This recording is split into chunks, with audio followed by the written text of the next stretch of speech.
종합제 TV 시청자 여러분, 드디어 주한미군 철수 이야기가 공론화가 됐습니다.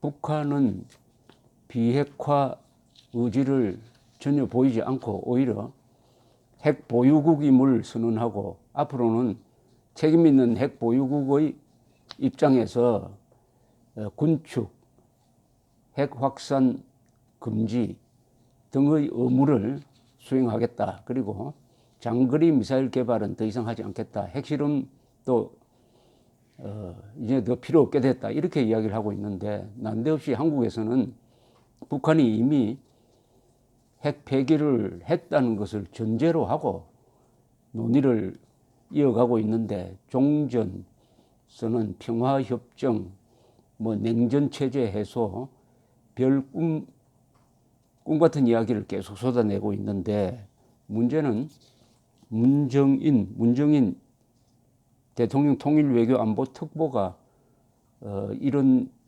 아주 예민한 문제를 공개적으로 거론했다는 사실입니다. 포린 어페어라는 잡지에 글을 써가지고 평화협정이 이루어지면은 주한미군이 주둔하기가 어렵지 않겠느냐 하고 이렇게 운을 뗐습니다. 이것은 청와대와 긴밀하게 교감을 가지고 일종의 띄워보는 것이죠. 반응을 보는 것이죠.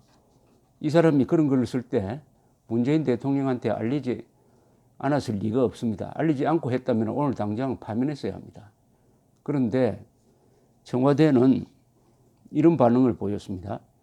핵심 관계자가 오늘 춘추관에서 기자들과 만나 문정인 대통령 외교안보특보가 평화협정 체결 후에는 주한미군의 국내 주둔이 정당화되기 어렵다고 발언한 것에 대한 입장이 무엇인가라는 물음에 대해 평화협정 이후에도 주한미군 주둔이 필요하다고 생각한다고 말했다는 것입니다. 또 왜 이런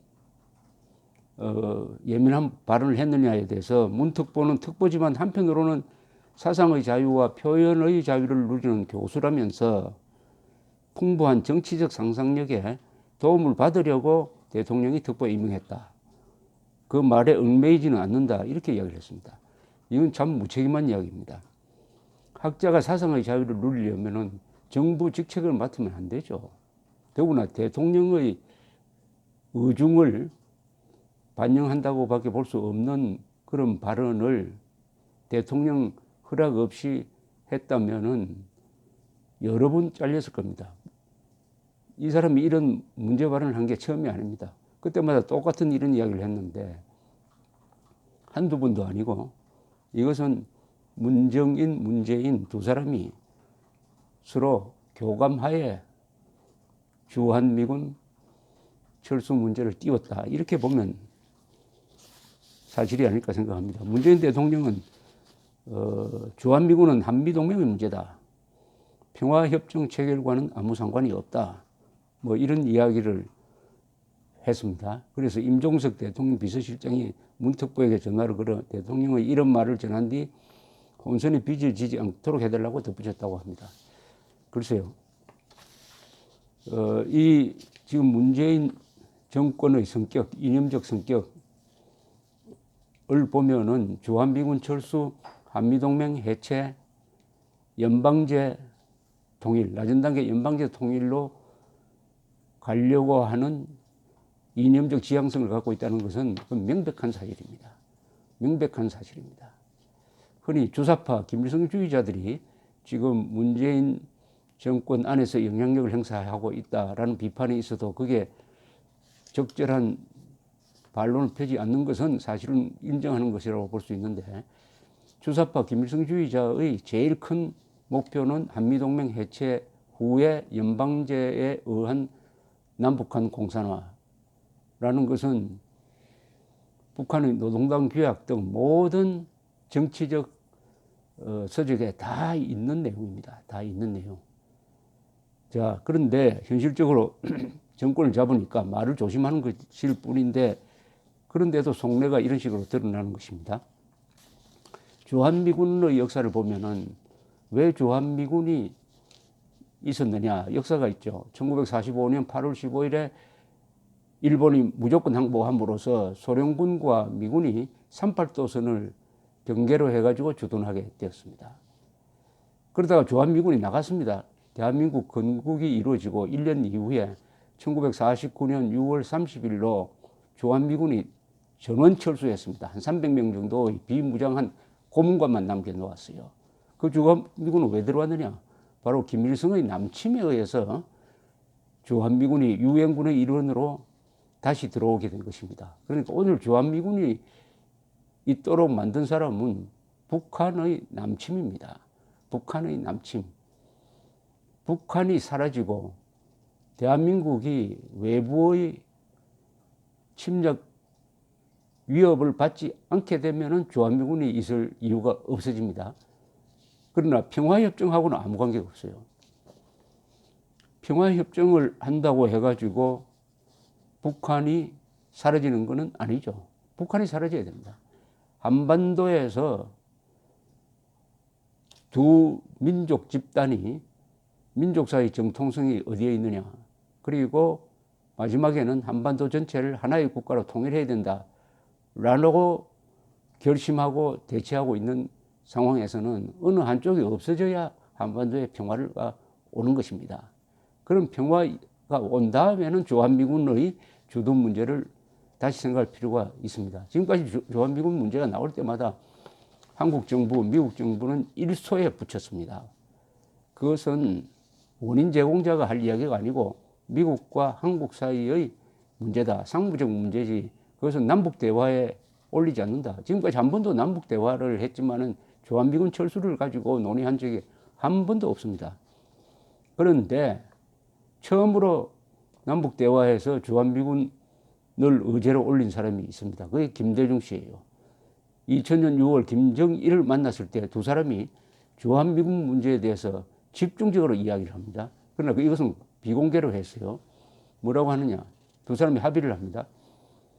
현재의 주한미군 말고 북한에 대한 적대적 태도를 버린 동북아시아의 평화와 안정에 기여하는 중립화된 평화유지군 같은 주한미군이면 통일 이후에도 있어도 좋다. 이런 이야기합니다.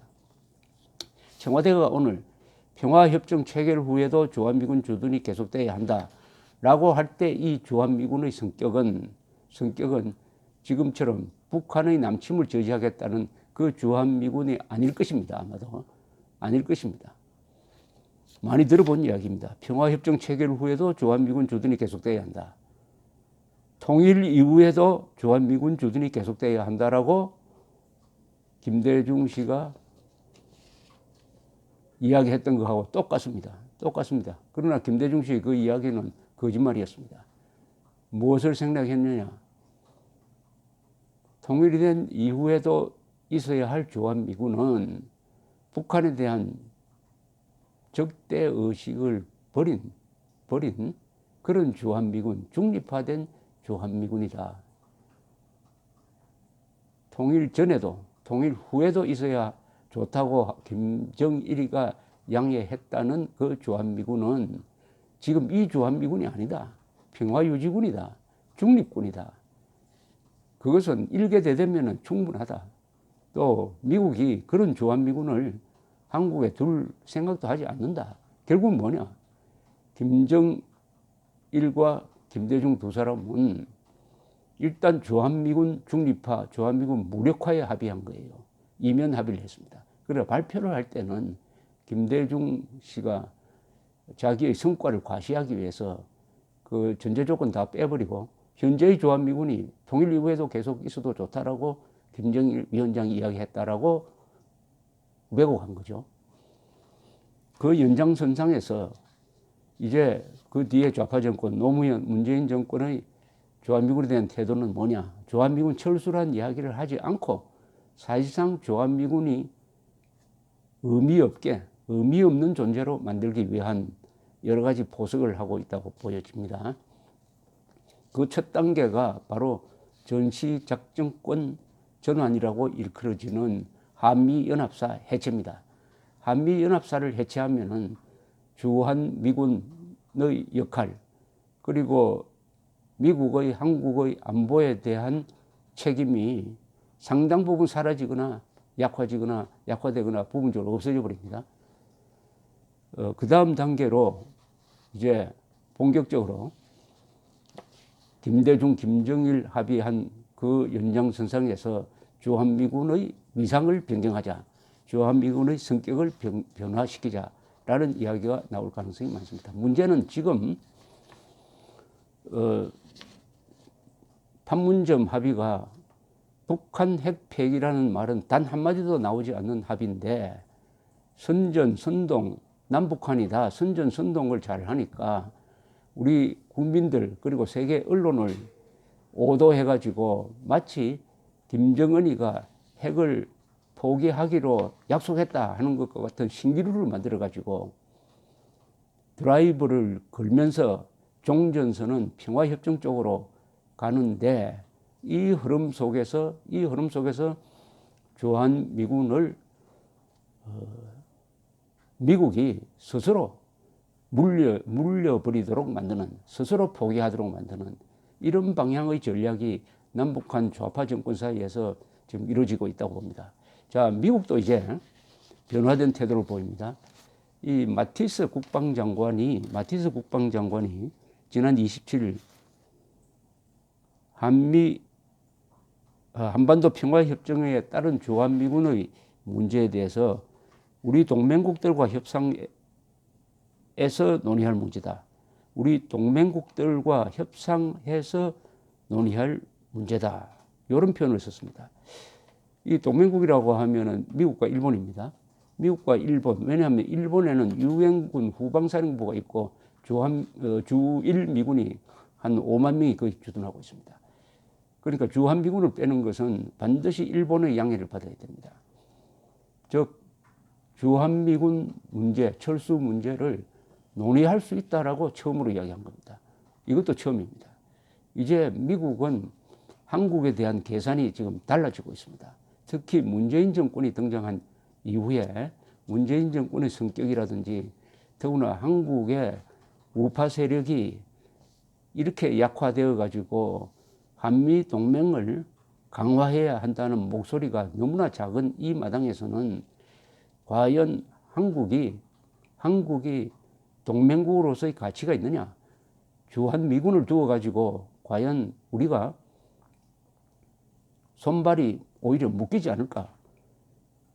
최근 북한을 군사적으로 공격해 가지고 핵 문제를 깨끗하게 해결하려는 흐름이 있을 때 항상 방해가 됐던 것은 문재인 정부와 서울이란 존재였습니다.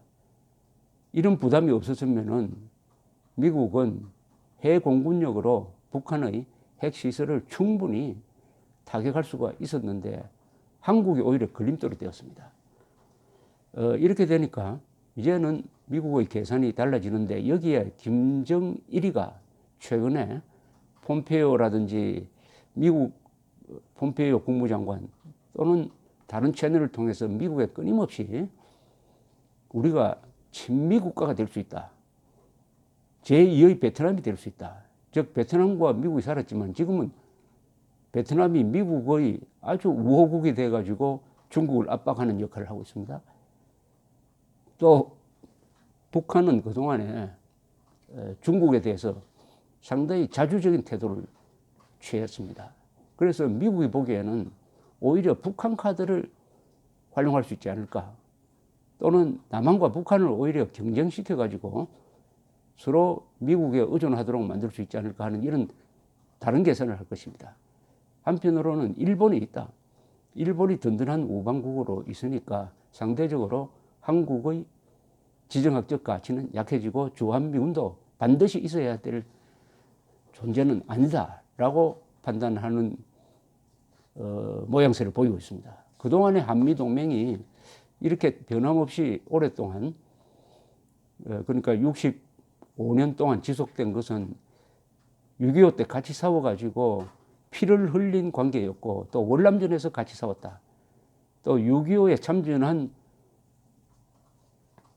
미국인들이 약 180만 명이었습니다. 연인으로. 그런데 그 사람들도 미국에서 이제 서서히 자연수명이 끝나고 해가지고 한국과 미국을 강하게 유대감 있게 이어줄 그런 인구학적 배경도 지금 사라지고 있습니다. 무엇보다도 한국에서 등장한 좌파 정권, 반미 세력이 한미 동맹 유지를 매우 어렵게 하고 있다.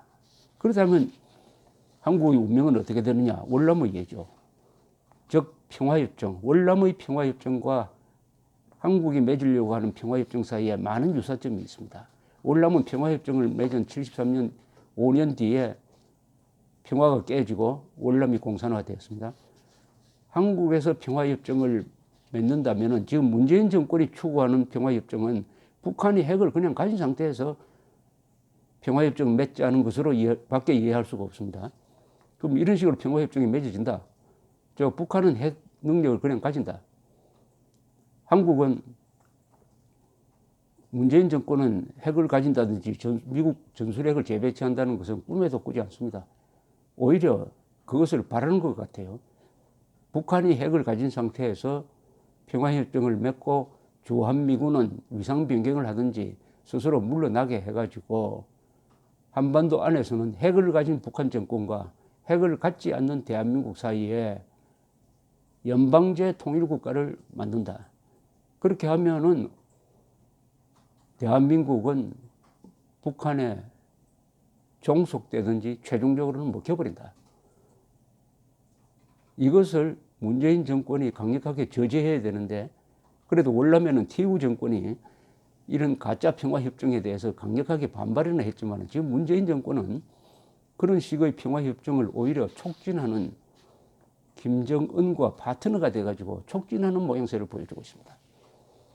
그렇다면은 평화협정 뒤에 한반도 상황은 핵을 가진 북한 노동당 정권, 핵이 없는 대한민국, 그리고 주한미군도 빠지고, 그렇게 되면은 월남식 공산화 통일이 불가피하다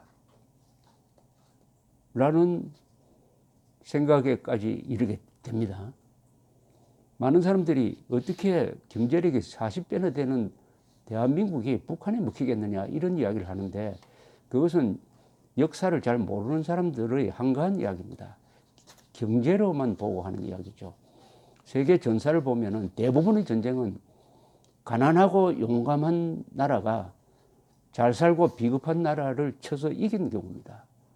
대부분이 이겼어요. 거의 대부분의 전쟁은 가난한 나라가 부자 나라를 공격해서 일어난 전쟁입니다.